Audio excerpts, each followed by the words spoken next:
All right, so bring a change in the organization to achieve objectives. और ये manager का काम है। और उसके अलावा मैनेजर क्या करता है कि मैनेजर जो है वो ऑर्डर देता है, मैनेजर इंस्ट्रक्ट करता है, ठीक है जी। और मैनेजर क्या करता है, organisation of resources, organise resources, ये मैनेजर का काम है। ऑर्गेनाइज रिसोर्सेज, ये भी इसी का काम है मैनेजर का। तो रिसोर्सेज मतलब लैंड, लेबर, कैपिटल वगैरह, उनको कहाँ यूज करना है। इवन एम्प्लॉइज भी, ऑर्डर भी उसने देना है, इंस्ट्रक्ट भी करना है, ताकि जो एम्प्लॉइज हैं they will be performing their job in the right way. और चेंज लेके आ रहा है, ठीक है जी। अच्छा, और उसमें यह है कि मैनेजर कौन होता है, मैनेजर इज द, वो बॉस है आपका,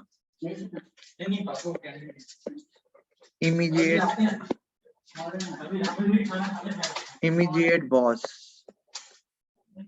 of the employees।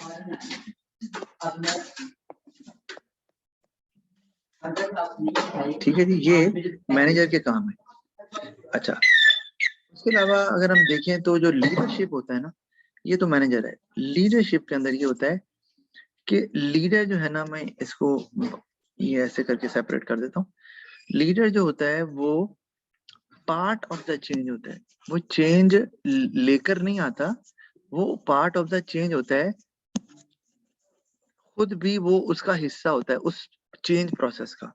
मैनेजर तो वो होता है ना जो चेंज ला रहा है, ऑर्डर्स दे रहा है, इंस्ट्रक्शन दे रहा है कि आपने अब ऐसे करना है। तो मैनेजर उस चेंज का पार्ट होता है। तो इसका मतलब है whatever problems employees are facing, leader faces the same problem, जिससे जो एम्प्लॉइज हैं उनके ज़हन में नेगेटिविटी नहीं आती। Otherwise you know that it's easier to instruct but it's difficult to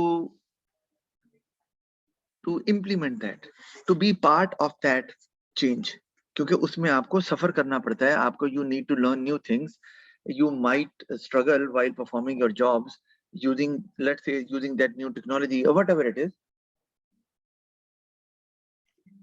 तो एम्प्लॉइज फील करते हैं कि भाई मैनेजर हमें ऑर्डर दे रहा है, उसको पता ही नहीं है कि कितना मुश्किल है, और आसानी से हमें कहता है आपका ये टास्क है, आपने ये करना है। तो लीडर जो होता है वो चूंकि पार्ट ऑफ द चेंज होता है, तो employees always look towards the leader कि जी भाई ये इसको भी जो प्रॉब्लम्स आ रही है ये तो इसका मतलब है हमारे जैसे ही है, इसका मतलब है हमें इसकी बात सुननी है। अच्छा, और जो मैनेजर होता है वो इंस्ट्रक्ट नहीं करता, वो गाइड करता है, ठीक है, वो आपको इंस्पायर करता है, वो एम्प्लॉइज को मोटिवेट करता है। ये है, और ये क्यों करेगा, वो इसलिए करेगा कि वो जो लीडर है, leader becomes a role model. तो वो आपका immediate boss might not be your immediate boss, हो भी सकता है, नहीं भी हो सकता, but that leader must be your role model. That's why employees are willing to follow the leader. अब लीडर को इंस्ट्रक्शन नहीं देनी पड़ती, ठीक है, अब लीडर को तो ऑटोमेटिकली एम्प्लॉइज फॉलो करते हैं, तो it's very easier to handle employees। Manager के केस में it's not that easy because sometimes you have to use your formal power। अब ये formal power क्या होती है? Formal power होती है the power which is given by the organization to you।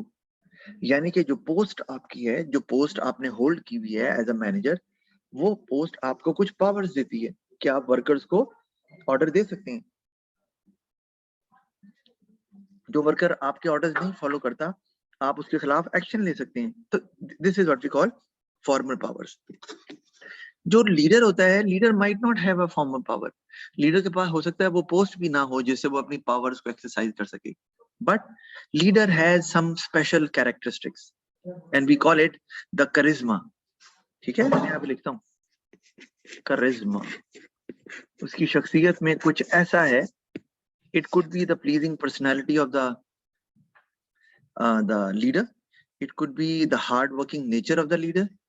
It could be the communication skills of the leader. It could be the आप कह सकते हैं क्या कि the elegance with which the leader performs the job.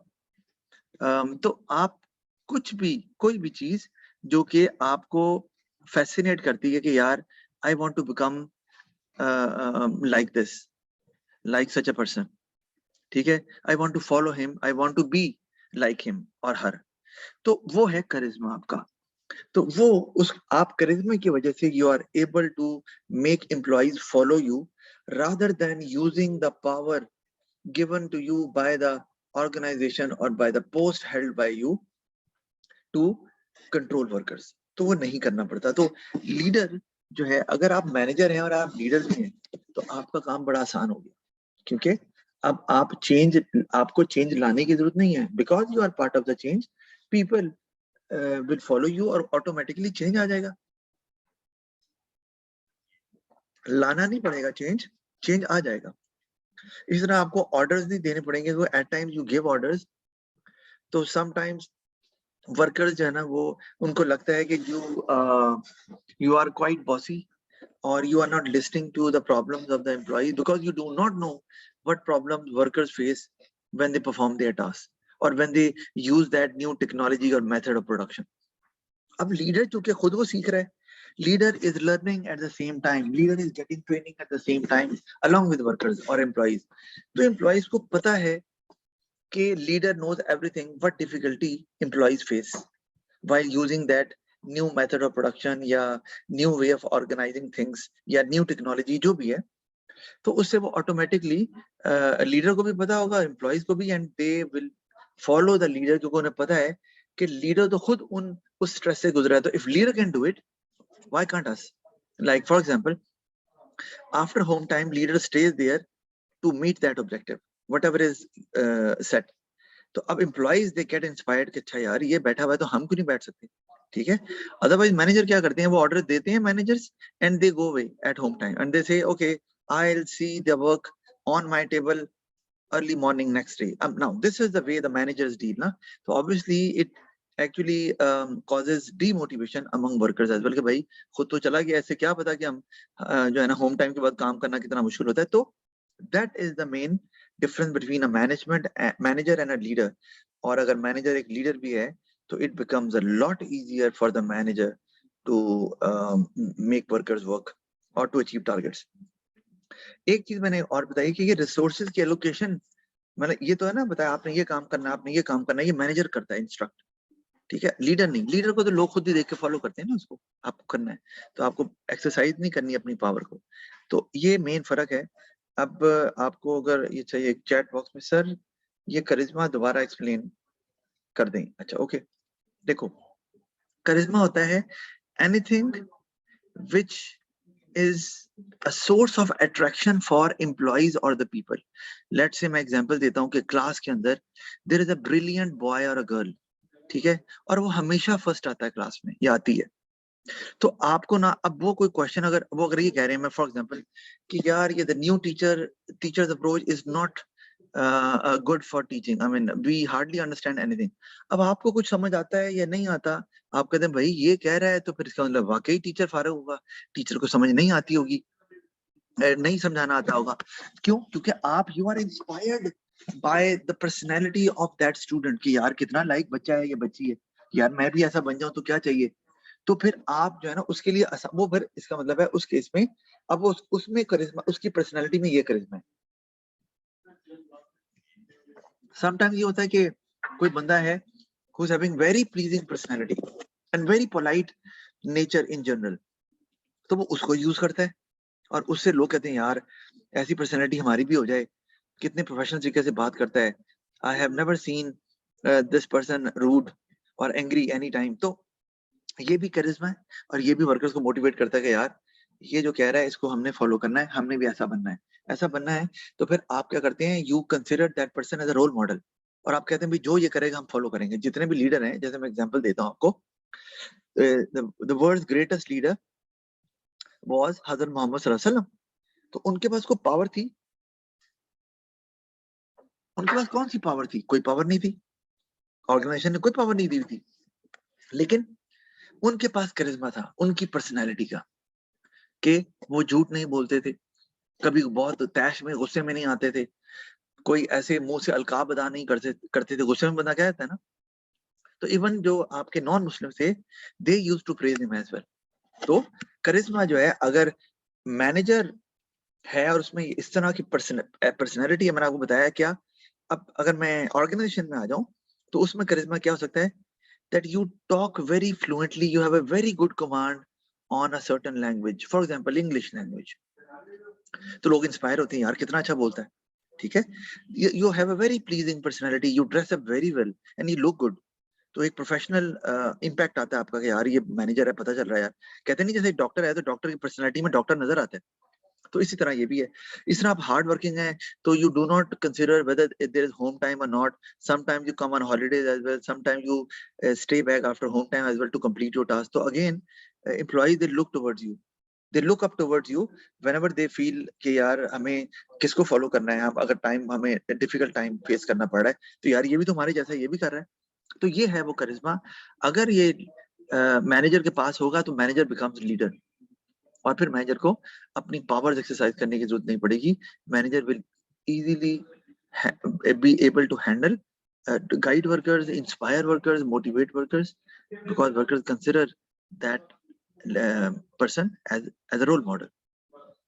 और तो इससे आपका काम बहुत आसान हो जाएगा। आई होप कि मैंने बात समझा दी है। तो दुआ आपको समझ आ गई बात की है?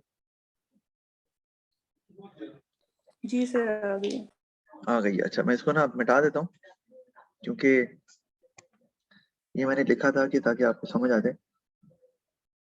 अब जस्ट अ मिनट, रेज करने में देख रहा हूँ कि ये पता नहीं मिट क्यों नहीं रहा। मैं तो कोशिश कर रहा हूँ।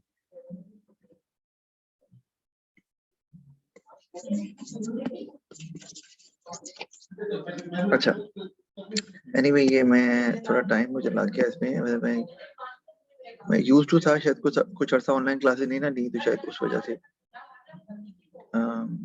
जस्ट अ मिनट, मैं जरा देखूं कि क्या प्रॉब्लम है। अच्छा जी, बहरहाल ये मुझे पता नहीं, अभी ये तो लाइन तो आ रही हैं लेकिन मुझे वो ऑप्शन नहीं दे रहा फिलहाल। इरेजर, इरेजर काम नहीं कर रहा मेरा, क्यों नहीं कर रहा? अच्छा चले, एनीवे हम आगे चलते हैं तो आपको पता। अच्छा जी, अभी देखिए, अब मैनेजर जो है उसका ये रोल होता है, मैंने आपको भी लिखा ना कि मैनेजर क्या करता है, रिसोर्सेज को ऑर्गेनाइज करता है।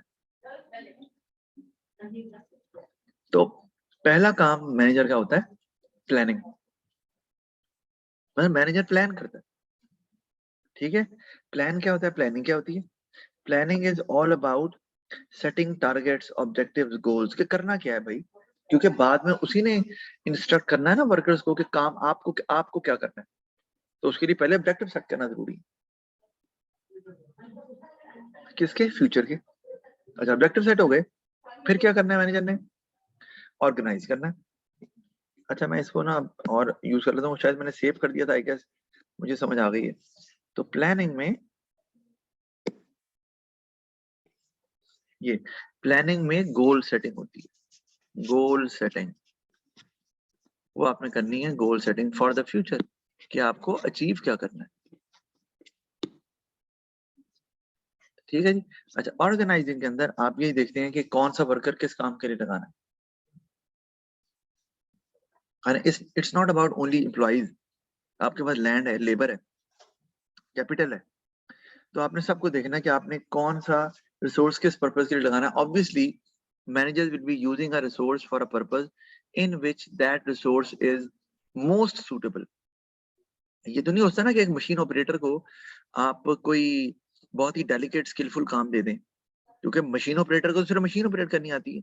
तो अगर आप उसे कह दें कि आपने जो है ना वो कटिंग भी करनी है, लेट्स से क्लोथ्स की या वुड की, तो उसे तो नहीं आती, उसे तो मशीन चलानी आती है। तो ऑब्वियसली बात है, ये मैनेजर विल डिसाइड कि कौन सा वर्कर क्या काम करेगा। फिर कम्युनिकेटिंग, मैनेजर ने जब काम भी बता दिया, जब मतलब काम असाइन कर दिया ना, तो अब वर्कर से कम्युनिकेट करना। आपने कम्युनिकेट मतलब ये है कि वर्कर्स को अगर को बताना है कि ऑब्जेक्टिव क्या है and what are we expecting from you as an employee, आपको क्या करना है, आपका टास्क क्या है, और अगर वर्कर को प्रॉब्लम आ रही है तो sort it out as well. तो आपको हेल्पिंग हैंड के तौर पे भी काम करना है एज अ मैनेजर। क्योंकि इमेजिन करो ना, अगर वर्कर्स को क्लियर ही नहीं कि उन्हें करना क्या है, तो वर्कर्स कभी भी सही से काम तो कर ही नहीं पाएंगे, तो objectives will never be achieved. कौन से ऑब्जेक्टिव? यही वाले जो स्टार्ट में सेट किए थे, ये अचीव ही नहीं होंगे ना फिर तो ऑर्गेनाइजिंग में मैंने आपको बताया कि उसमें क्या है जी, कि assign resources, assign resources where they are most suitable, where they are most suitable। ठीक है जी। और इसी तरह कम्युनिकेटिंग मैंने आपको बता दिया है कि आपको वर्कर्स को बताना है कि tell workers what to do. ठीक है ना जी, tell workers what to do, और कि उनसे हम क्या एक्सपेक्ट कर रहे हैं। और कोऑर्डिनेटिंग में क्या है कि आपको जो एम्प्लॉइज हैं एक ही ऑर्गेनाइजेशन में, उनको उनकी मीटिंग करवानी है। You will make them sit together so that they can discuss their problem with one another, or they can help one another if possible। और वो क्यों होता है? क्योंकि एम्प्लॉइज को ताकि ये रियलाइज हो कि they are part of the same organisation and they are there to help one another rather than just focusing on their task. क्योंकि अगर कोई एक एम्प्लॉय अच्छा कर रहा है और बाकी नहीं कर रहे, तो उससे ऑर्गेनाइजेशन के ऑब्जेक्टिव अचीव नहीं हो सकते। ऑर्गेनाइजेशन के ऑब्जेक्टिव सिर्फ तभी अचीव होंगे जब all employees work as a team. तो उसके लिए आपको कोऑर्डिनेटिंग की जरूरत पड़ती है ताकि एम्प्लॉइज एक दूसरे की हेल्प करें। अच्छा, फिर कंट्रोलिंग में आ गया। तो कंट्रोलिंग में ये होता है कि फाइनली इफ यू सी कि whatever the objectives were there, whether they are achieved or not, अगर वो नहीं अचीव हुए तो इसका मतलब है कि आपको गड़बड़ थी। Find out the problem and reset the targets again, और अगर वो अचीव हो गए हैं तो इट्स फाइन। तो कंट्रोलिंग का मतलब ये है कि अगर आप, if business or the employees are deviating from the right path to achieve the objectives, so you have to put the employees or the business back to the track ताकि आप वो ऑब्जेक्टिव अचीव कर सकें। जैसे example है कि आपने कहा मैंने 2 सालों में बिजनेस की प्रॉफिट को 10% बढ़ाना है, साल गुजर गया, प्रॉफिट 2% भी नहीं बढ़ा, it means you are not on the right track and after 2 years you will never be able to achieve your target। तो आपको अभी right there and then इसको इशू को एड्रेस करना है so that you will be able to achieve 10% profit, a rise in profit after 2 years। तो ये से बोलते हैं कंट्रोलिंग, और ये भी मैनेजर का ही काम है। तो मेरा ख्याल है कि इसमें कोई क्वेश्चन पूछना है किसी ने, दो आपने? नहीं नहीं। अच्छा, अब जल्दी से आगे चलते हैं। मैंने ये तो मैनेजर की बात हो गई। ये तो याद रखना है कि अगर कोई पूछे जी मैनेजर का क्या काम है, मैनेजर क्या करता है, तो मैनेजर ये करता है जो हमने लिखा है। ये लीडर नहीं करता।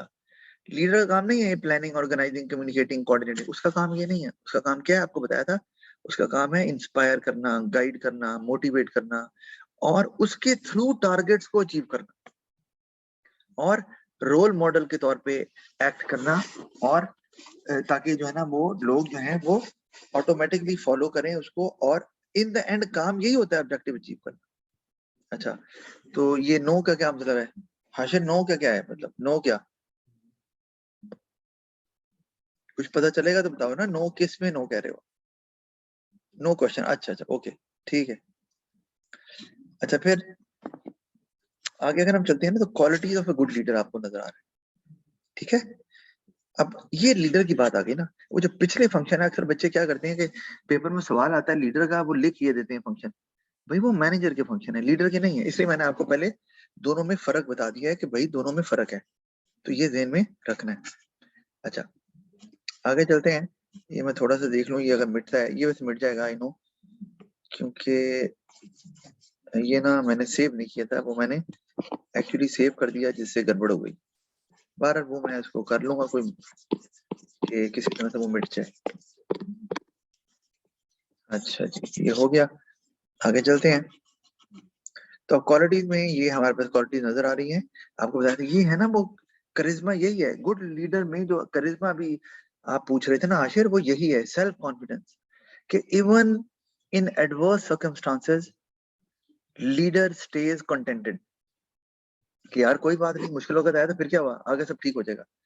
And leader keeps on working hard rather than getting demotivated. तो एम्प्लॉइज इंस्पायर होते हैं कि यार ये कर रहा है तो हमें भी काम करना चाहिए, हाथ पैर छोड़ नहीं दिए। कि बिजनेस को नुकसान हो रहा है तो फिर भी आप कह रहे हैं कोई बात नहीं, क्राइसिस चल रहा है तो the time will come when we will start earning profit. क्योंकि अगर आप हाथ पे हाथ धर के बैठ जाएंगे तो एम्प्लॉइज काम को करेंगे, they will always look up to the leader ना, वो ही काम नहीं करेगा तो फिर वो भी कहेंगे हम भी नहीं करते। तो फिर तो अगर आप क्राइसिस में आ गए हैं बिजनेस, तो business will never get out of that situation और eventually business will close down. Creative again leader जो है ना वो can come up with new ideas, क्योंकि आपको पता है कि बिजनेस में if you want to survive specially in a market where there is competition there, तो अगर आप नई इनोवेटिव आइडियाज के साथ नहीं आएंगे तो you might not remain successful in the longer run, आप पीछे रह जाएंगे। जैसे मैं आपको एग्जांपल मैंने पहले दी थी, अब नोकिया जो है ना एक मोबाइल फोन था, at one point of time it was very popular. Finland एक कंट्री है जिससे बिलोंग करता है ना नोकिया। तो व्हेन एंड्रॉइड सेट्स जो है ना एक्चुअली जब आए, तो नोकिया ने ये किया कि नोकिया ने इसको अडॉप्ट भी नहीं किया, क्रिएटिव तो बिल्कुल ही नहीं थे, अडॉप्ट भी नहीं किया, और वो विंडोज फोन की तरफ चले गए कहीं और। तो वो फिर अब नोकिया जो है ना वो ऑब्वियसली बात है कि क्राइसिस में चला गया, और फिर later on it was taken over by Microsoft. तो नोकिया अपने आप समझ ले गायब ही हो गया ना एक किस्म का। तो अगर आप क्रिएटिव नहीं हैं तो your competitors will come up with new things, they can make changes in their product in a way that it will attract customers more। तो फिर आपसे क्यों लेंगे, आपसे तो फिर वो लेने वाले नहीं है। तो फिर ये लीडर का भी काम है कि उसको मुसलसल जो है ना वो इनोवेशंस लानी पड़ेंगी अपनी सर्विस में, अपने प्रोडक्ट्स में, ताकि लोग जो है ना they keep interested in buying it. Otherwise तो लोग फिर जो नई चीज आती है उसको, लेकिन स्पेशली अगर मैं गाड़ियों की बात करूं, कपड़ों की बात करूं, सेलफोन की बात करूं, कैमरास की बात करूं, तो और ट्रेंडी शूज हो गए, तो दीज आर द आइटम जिसमें क्रिएटिविटी पसंद की जाती है। नहीं होगी तो प्रॉब्लम। इवन रेस्टोरेंट्स के अंदर भी अगर आप कहें तो as far as environment is concern तो क्रिएटिविटी पसंद की जाती है, शायद फूड में नहीं, क्योंकि फूड में तो we normally like the same taste again and again, तभी हम उस रेस्टोरेंट में जाते हैं। लेकिन जो एम्बियंस ऑफ द बिल्डिंग है, जो एनवायरनमेंट है which is given to the customers, the seating arrangement, वो सारा कुछ जो है उसको आप बेटर कर सकते हैं। You can come up with new ideas कि लोगों को वो ज्यादा अट्रैक्टिव लगे and they will come again and again to that restaurant. तो वो जरूरी है, मल्टी स्किल्ड होना जरूरी है, क्योंकि लीडर को मॉनिटर करना होता है द होल बिजनेस। ठीक है, तो अगर लीडर जो है वो इसको एक ही स्किल आती है, फॉर एग्जांपल मार्केटिंग की, तो एचआर को फिर कौन देखेगा, ऑपरेशंस को कौन देखेगा जहां प्रोडक्शन हो रही है। तो लीडर के पास अगर एक से ज्यादा स्किल है तो तभी लीडर जो है will be able to help out workers working in different departments. ठीक है, अदरवाइज तो ये है कि वर्कर लीडर कहेगा भी मेरे पास ये स्किल ही नहीं है, मैं आपको क्या गाइड करूं, क्या सपोर्ट करूं, तो ऑब्वियसली बात है फिर मोटिवेशन उस लेवल की तो नहीं रहती ना, रहेगी भी नहीं। तो ये काम है इसका। फिर अब फाइनेंस में डील करना नहीं आता, फर्ज किया फाइनेंस को मैनेज करना नहीं आता लीडर को, तो फिर फाइनेंस का इशू आएगा तो फिर लीडर क्या करेगा, प्रॉब्लम होगी ना। अच्छा, फिर है जी इंटेलिजेंट, कि लीडर जो है वो इंटेलिजेंट होना चाहिए। और उसका मतलब क्या है, इसका मतलब है कि leader must be able to foresee the future beforehand, कि what is going to happen in the future. अगर वो फोर्सी नहीं करता सही तरीके से, प्रिडिक्ट नहीं करता फ्यूचर को, what are the changes that are going to happen, तो फिर वो पीछे ही रह जाएगा और प्रॉब्लम हो जाएगी। अच्छा, अभी 10 मिनट बाद ना सेशन एक्सपायर होगा, दोबारा ज्वाइन कर लेना। तो अब जैसे ना मैं आपको बताता हूँ कि अब इंटेलिजेंस ये है कि आपको नजर आ रहा है कि चेंज आ रहा है। मैं एग्जांपल देता हूँ आपको कि आपको ये लग रहा है कि अभी लोग जो है people are switching towards hybrid cars and electrical vehicles slowly, steadily and slowly. तो अब आपकी इंटेलिजेंस ये कहती है कि आइंदा आने वाले वक्त में obviously majority of the cars that will be bought and sold, they will be either hybrid cars जो बैटरी से चलती हैं या फिर वो completely electrical vehicles होंगी. तो अब अगर आप इसको नहीं एड्रेस करते और आप देख रहे हैं कि नियर फ्यूचर में 20 साल 25 साल 30 साल में this is going to be the future, electrical vehicles will be the future. अभी जल्दी नहीं आएगा, चले 30 साल लगा लें. तो इसका मतलब है कि you have to make changes in your business as well. और ये चेंजेस ऐसी हैं जो अचानक नहीं आती. Slowly and steadily you can make changes so that by the time you will be able to adopt that change when it happens. अगर अचानक चेंज आ गया आएगा और आप अचानक कोशिश करेंगे चेंज करने की, तो you won't be able to do it. Even your employees won't be ready to accept that change. तो वो प्रॉब्लम हो जाएगा कि हमने नई प्रोडक्ट्स बनानी है या नए तरीके से कस्टमर्स को हैंडल करना है, फॉर एग्जांपल. तो अब मैं अभी आपको बता रहा था कि अभी रिसर्च हो रही है जैसे कि ना आपके अब इंटरनेट जो है ना वो actually it has brought revolution in as far as our information system is concerned. तो अब आगे आने वाले वक्त में ये भी होगा कि you will be given glasses and you can move around anywhere while sitting at your home. Like you will, is because you will assume that you are right there at that place. लेकिन आप होगे नहीं, but you will have the same feel. होता है ना simulator में जब बैठते हैं गेम पे, तो जब ग्लासेस लगा लेते हैं तो आपको लगता है कि आप उस गेम के अंदर चले गए. ऐसे ही होता है ना ग्लासेस लगाने के बाद. तो this is going to happen very soon, I am telling you. तो ये इंटेलिजेंस है जिसका मतलब है कि थिंग्स वुड चेंज. बिजनेस करने का तरीका डिफरेंट हो जाएगा. बाइंग एंड सेलिंग का तरीका अभी भी ठीक है, डेबिट क्रेडिट कार्ड चल रहा है, लेकिन उसमें हो सकता है कि आप उस वर्चुअल, जैसे किया कि कोई चीज बाय करनी है तो आप एक्चुअली वर्चुअली वहां पहुंच गए हो क्लासेस लगा के, और वहां जाकर खुद आप तय कर रहे हो अच्छा जी ये चीज है. वो जो आपका सेलर है वो भी वर्चुअली पहुंच गया है वहां पे at that place, and both are meeting together virtually, and but they'll have a feel that they are right there at that place. तो ये चीजें अब आगे आने वाली इंटरनेट में, जैसे मैं आपको बता रहा हूँ. तो थोड़ा टाइम बेशक लग जाए लेकिन होना है ये. अच्छा, तो ये इंटेलिजेंस आपकी बहुत इंपॉर्टेंट है. अगर आप तेजी से चेंजेस आ रही है मार्केट में उनको नहीं देख रहे एज अ लीडर, तो you can't be successful as a leader at all. You won't be able to meet objectives and targets at all. तो इंटेलिजेंस मतलब foreseeing the future, predicting the future, and then taking action accordingly, so that you will be able to, or you will be ready to adopt that change, to accept that change. अच्छा, फिर इसमें कोई problem नहीं है, क्यों दुआ, है ना? Yes, sir. अच्छा, फिर हमारे पास इम्पोर्टेंट, अब ये इम्पोर्टेंट लीडरशिप पोजीशन है, और देखा जाए ना तो ये सारे मैनेजर्स ही हैं, ठीक है. लेकिन मैनेजर्स ये लीडर्स भी होते हैं. डायरेक्टर्स हैं, they actually work at the top level of management, they make policies, strategies, तो the overall design of the business. तो अब मैनेजर्स होते हैं, they work at the at branches, जहां पर इंडिविजुअल ब्रांचेस को उनके अंडर दिया जाता है. They control, have a overall control over it. Supervisors हैं, they have a close control over workers, close supervision करते हैं वो वर्कर्स की.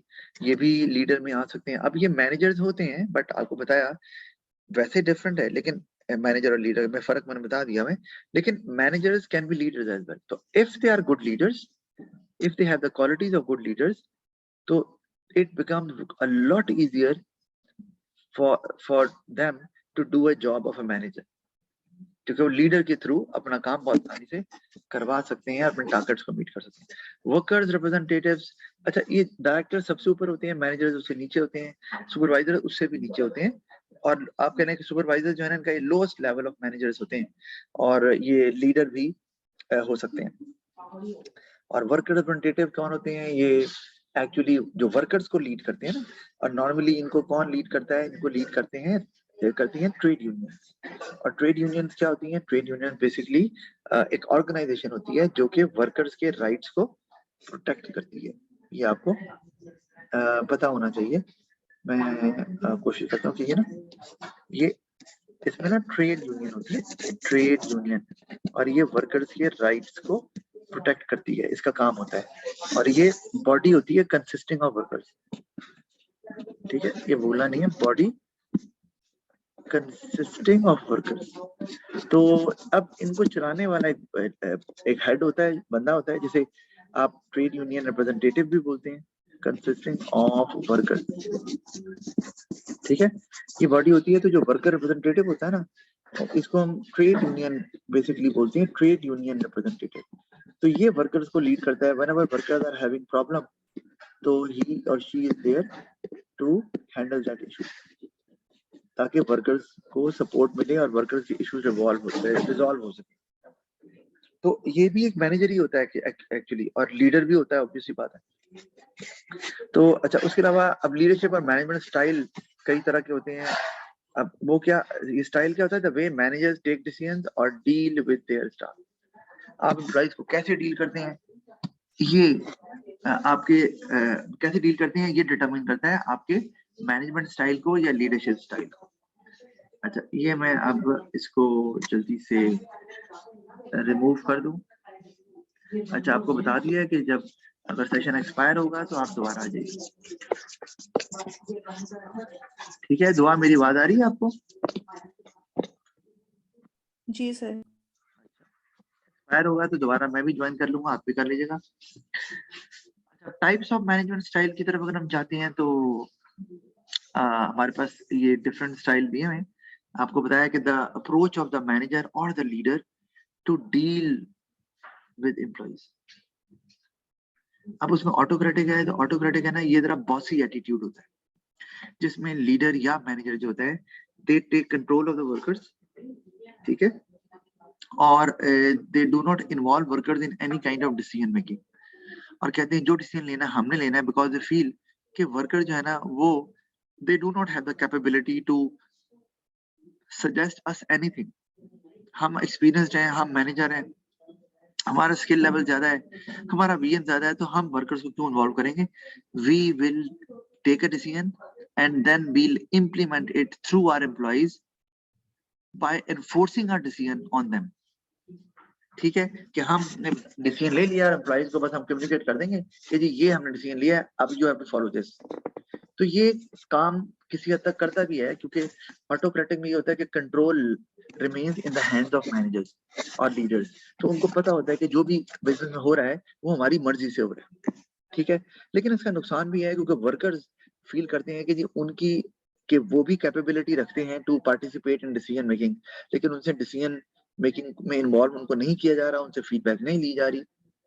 उसके अलावा वर्कर्स के टाइम ये होता है कि उनकी अपनी प्रॉब्लम्स होती हैं वर्क रिलेटेड, और that can only be identified by the worker, क्योंकि वर्कर काम कर रहा है उस मशीन पे, उस वर्क प्लेस पे, उस प्रोडक्ट के ऊपर। तो worker knows for better than manager what problems are faced related to the job of the worker. हाँ, ओवरऑल तो डिसीजन मैनेजर का है, लेकिन जब कोई जॉब रिलेटेड डिसीजन आ रहा है तो उसमें एम्प्लॉय का कंसेंट बिकम्स वेरी इंपॉर्टेंट।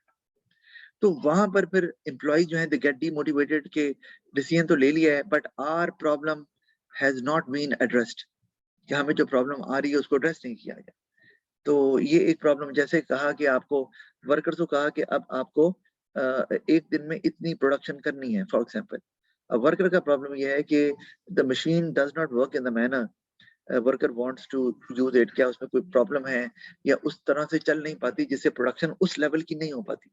तो अगर उसको एड्रेस नहीं करेंगे तो एम्प्लॉय तो यही कहेगा ना कि यार भाई मशीन सही चलती नहीं है, मुझे कहते हैं टारगेट ये अचीव करो, how can I do it? तो obviously worker will get demotivated ना। अगर वर्कर्स को इन्वॉल्व किया होता है तो वर्कर बताता जनाब मशीन में ये प्रॉब्लम है, and machine can not produce more than a limited number of items. तो फिर वो टारगेट उस हिसाब से सेट करते हैं, जो कि which is not the case in autocratic style. तो उससे वर्कर्स की डीमोटिवेशन या अनहैप्पी होने का चांस है, जिससे हो सकता है workers might leave the organisation. और अच्छे वर्कर्स अगर ऑर्गेनाइजेशन छोड़ के जाएंगे तो it's not easy to hire the same kind of workers